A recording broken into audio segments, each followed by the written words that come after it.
Hello friend, আমি মুনমুন হোসেন আর আপনারা দেখছেন আপনাদের প্রিয় চ্যানেল গ্রাফটিং গার্ডেন। দেশ এবং দেশের বাইরে যে যেখান থেকে আজকের এই ভিডিও দেখছেন সবাইকে অনেক অনেক শুভেচ্ছা এবং অভিনন্দন। ফ্রেন্ড, আজকের ভিডিওতে আমি আপনার সাথে শেয়ার করতে যাচ্ছি কিভাবে আপনারা আপনাদের বাগানের ক্ষতিগ্রস্ত লেবু গাছ পুনরায় কলম করবেন, কিভাবে কলম করলে পুনরায় সুস্থ সবল গাছ আপনারা পাবেন। তাহলে বুঝতে পারছেন ভিডিওটা কতটা গুরুত্বপূর্ণ। তাহলে চলুন শুরু করি আজকের মূল ভিডিও।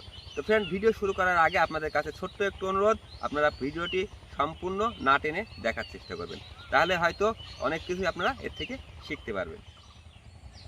তো ফ্রেন্ড, আপনারা দেখতেই পাচ্ছেন যে আমি আমার কমলা বাগানে চলে এসেছি। এই যে আপনারা দেখতে পাচ্ছেন যে আমার আশেপাশে কিন্তু প্রচুর কমলা গাছ আপনারা দেখতে পাচ্ছেন। তো ফ্রেন্ড, এই যে গাছটা আপনারা দেখতে পাচ্ছেন এটা কিন্তু আমার বাগানের আর একটা গাছ।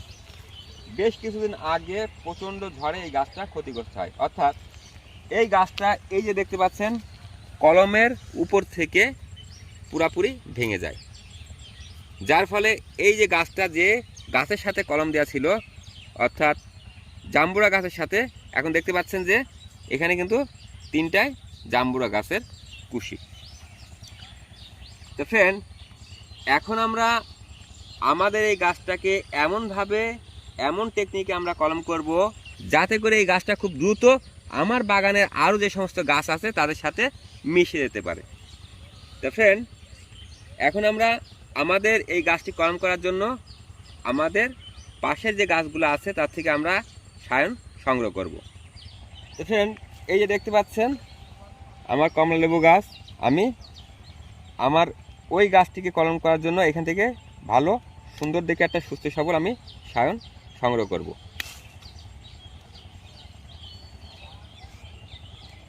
ফ্রেন্ড, আপনারা দেখতে পাচ্ছেন যে আমার সায়ন সংগ্রহ করার কাজ শেষ।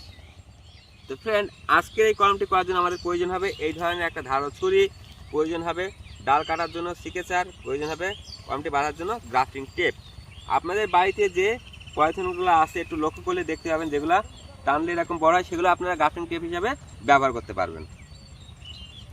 তো ফ্রেন্ড, আমরা এখন যেহেতু আমাদের এই জাম্বুরা গাছে কলম করব এবং কি আমরা চাইবো যে আমাদের এই কলমটি খুব দ্রুত যেন আমাদের বাগানের অন্যান্য গাছের সাথে মিশে যেতে পারে, তাই আমরা একটা নির্দিষ্ট দূরত্বে আমরা আমাদের কলমটি করব।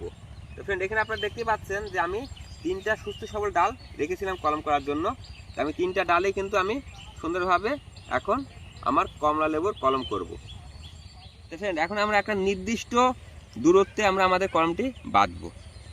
তা আপনারা দেখতে পাচ্ছেন যে এই জায়গাটা ছালের কালারটা কিন্তু খুব সুন্দর কলম করার উপযুক্ত, অর্থাৎ গাঢ় সবুজও না আবার বাদামিও না, হালকা বাদামি।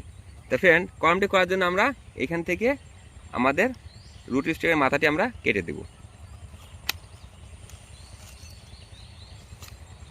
একই মাপে আমরা পরপর এগুলোর মাথাও কেটে দেব।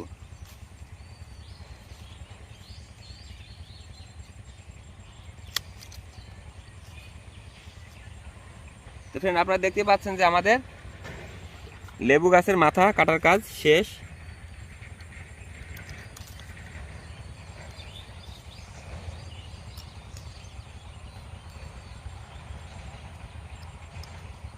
তো ফ্রেন্ড, এখন আমরা আমাদের সায়নটাকে কলম করার উপযুক্ত করে রেডি করব।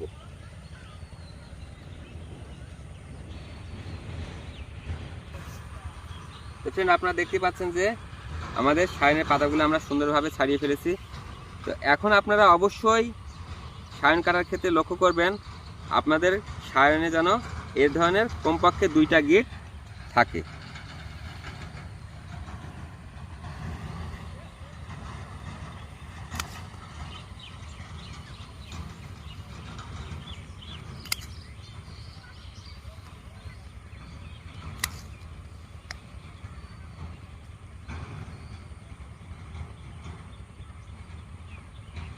ফ্রেন্ড, এখন আমরা আমাদের শাইনটি কলমকার উপযুক্ত করে সুন্দরভাবে কেটে নেব। আপনারা আপনাদের শাইনগুলো কিন্তু সুন্দরভাবে কেটে নেবেন। আর শাইন সংগ্রহ করার ক্ষেত্রে অবশ্যই কিন্তু যে ডালটির বয়স কমপক্ষে 3 মাস সেই ধরনের ডাল নির্বাচন করার চেষ্টা করবেন। 2.5 মাসের ডাল হলেও সমস্যা হবে না, তবে 3 মাসের ডালগুলা সবচেয়ে ভালো।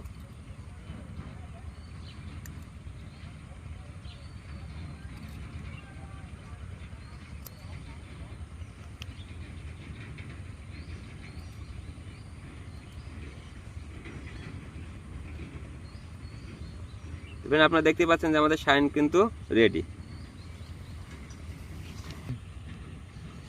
ফ্রেন্ড, এখন আমরা আমাদের এই যে রুট স্টক আপনারা দেখতে পাচ্ছেন, এই রুট স্টকের মাথাটা শাইন বসানোর জন্য চিরে দিব।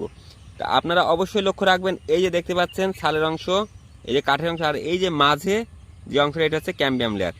আপনাদের অবশ্যই কলমটি সফল হওয়ার জন্য আপনাদের শাইনটি এই ক্যাম্বিয়াম লেয়ার বরাবর সেট করতে হবে, তবে আপনাদের কলমটি কিন্তু সফল হবে। আর এইভাবে আপনারা ক্যাম্বিয়াম লেয়ার বরাবর কেটে আপনাদের শাইনটি বসাবেন। ফ্রেন্ড, এখন আমরা আমাদের শাইনটি আমাদের রুট স্টকের মাথায় সুন্দরভাবে সেট করব। তো আপনারাও ঠিক শাইনটি এইভাবে সুন্দরভাবে সেট করবেন এবং গ্রাফটিং টেপ দিয়ে খুব সুন্দরভাবে জড়িয়ে বেঁধে দেবেন। শাইন সেট করার সময় অবশ্যই লক্ষ্য রাখবেন যে রুট স্টকের মাথা এবং শাইনের ব্যাস অর্থাৎ ডায়ামিটার যদি সেম না হয় তাহলে যে কোনো একটা পাশ এইভাবে সুন্দরভাবে মিল করে বেঁধে দেবেন। এই যে আপনারা দেখতে পাচ্ছেন যে আমরা কিন্তু খুব সুন্দরভাবে একটা পাশ মিল করে নিয়েছি। এখন আমরা আমাদের কলমটি গ্রাফটিং টেপ দিয়ে খুব সুন্দরভাবে জড়িয়ে বেঁধে দেব।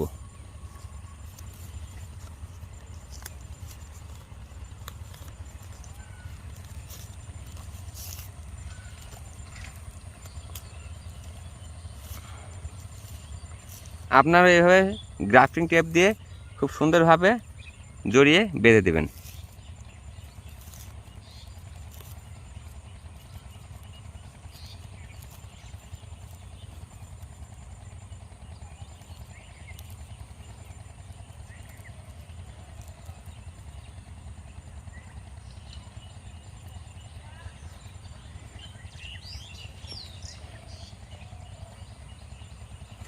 ফ্রেন্ড, অনুরূপভাবে আমি আমার আরও 2টি শাইনও কলম করার উপযুক্ত করে তৈরি করে নেব।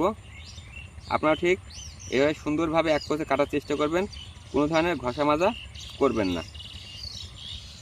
ফ্রেন্ড, আপনারা দেখতে পাচ্ছেন যে আমাদের শাইন দুটি কিন্তু কলম করার উপযুক্তভাবে কাটা হয়ে গিয়েছে। এখন আমরা আমাদের রুট স্টক দুটি মাথাও একইভাবে কেটে শাইন দুটি লাগিয়ে দেব। এই যে ফ্রেন্ড, অবশ্যই আপনারা কিন্তু এইভাবে ক্যাম্বিয়াম লেয়ার বরাবর কাটার চেষ্টা করবেন।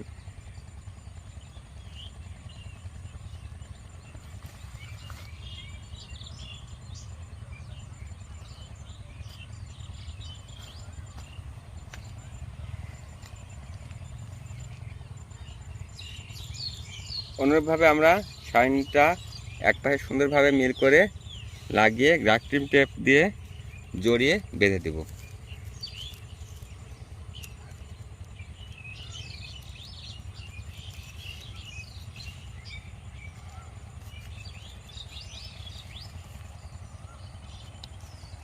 আপনারা জড়ানোর সময় অবশ্যই এই জায়গাটাতে খুব ভালোভাবে জড়িয়ে বেঁধে দিবেন, যাতে করে কোনো ধরনের পানি এর ভিতরে প্রবেশ করতে না পারে।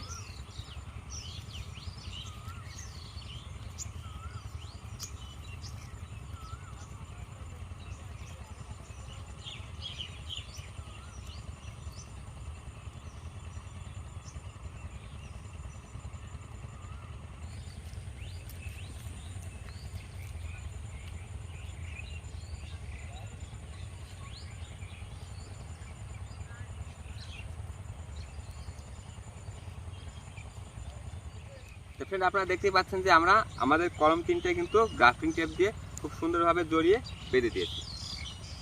তো ফ্রেন্ড, আমাদের এই কলমটি যদি সফল হয় তাহলে এর থেকে 20 থেকে 25 দিনের ভিতরে কিন্তু আমরা কুশি দেখতে পাবো। আর এই সময়টাতে আমরা কিন্তু গাছে অবশ্যই প্রয়োজন মতো পানি সরবরাহ করব, যাতে করে আমাদের এই গাছটা কোনো ধরনের পানির কষ্ট না পায়। আমাদের এই গাছে যদি পানির কষ্ট পায় তাহলে কিন্তু আমাদের এই কলম থেকে সঠিকভাবে কুশি বের হবে না এবং আমাদের এই কলমটি সফল নাও হতে পারে। তো ফ্রেন্ড, এই কলমটি করে আমরা কতটুকু সফল হলাম এটা দেখতে আমাদের কিন্তু এখনও 20 থেকে প্রতিদিন অপেক্ষা করতে হবে। তবে সে বন্ধু ভালো থাকুন, সুস্থ থাকুন, ধন্যবাদ। তো ফ্রেন্ড, আজ 22 দিন পর আশা করি সবাই ভালো আছেন, সুস্থ আছেন। আমরা এসেছি আমাদের লেবু গাছের কলমের সফলতা দেখতে। তো ফ্রেন্ড, আপনারা ভালোভাবে দেখতে পাচ্ছেন যে আমাদের প্রতিটা সাইন থেকে কিন্তু কুশি খুব সুন্দরভাবে কুশি বের হয়েছে, আপনারা দেখতেই পাচ্ছেন। তো ফ্রেন্ড, আপনারাও যদি সঠিকভাবে সুন্দরভাবে যদি আপনাদের বাগানের ক্ষতিগ্রস্ত গাছগুলাকে এইভাবে একটু সময় নিয়ে কলম করেন, তাহলে আশা করি আপনাদের বাগানের গাছও কিন্তু খুব সুন্দর সুস্থ সবলভাবে বেড়ে উঠবে এবং তার থেকে আপনি আপনার কাঙ্ক্ষিত ফল সংগ্রহ করতে পারবেন এবং এই গাছটি আপনার বাগানের কোনো গাছের থেকেও কোনোভাবেই পিছিয়ে পড়বে না, এগুলা কিন্তু একইভাবে বেড়ে উঠবে।